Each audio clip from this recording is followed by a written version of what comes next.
आज आपण शिकणार आहोत पालक पुऱ्या। चला तर बघू कशा करायच्या। सर्वप्रथम पालक स्वच्छ करून घेतली आहे। आता यानंतर आपल्याला ही पालक स्वच्छ 5-6 पाण्याने धुवून घ्यायची आहे। तुम्ही बघू शकता फक्त पालकचे पत्ते घेतले आहेत। आता 5-6 पाण्याने पालक धुतल्यानंतरही मला ती थोडीशी कच वाटत होती। पालकमध्ये रेती वगैरे आहे का हे बघण्याकरता पालकचे पाणी चेक करायचे। अशा प्रकारे पालक काढल्यानंतर त्या पाण्यामध्ये हात फिरवून बघायचा। जर ते पाणी खाली कच वाटत असेल तर परत 2-3 पाण्याने धुवायचे। अशा प्रकारे पालक स्वच्छ धुवून झाल्यानंतर आपल्याला त्या मिक्सरच्या पॉटला टाकून थोडे पाणी टाकून बारीक करून घ्यायची आहे।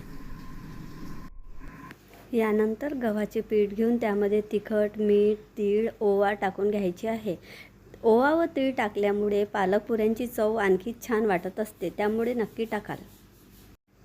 व यात बारीक केलेली पालक टाकून हे पीठ व्यवस्थित चोळून 15 मिनिटं ठेवले आहे। त्यानंतर ते पीठ छोट्या छोट्या पुऱ्या लाटून तळून घ्यायचे आहे। अशा प्रकारे आपल्या पालक पुऱ्या खायला तयार असतात। या पालक पुऱ्या श्रीखंडासोबत किंवा टमाटो सॉससोबत किंवा लोणच्यासोबत पण टेस्टी वाटत असतात।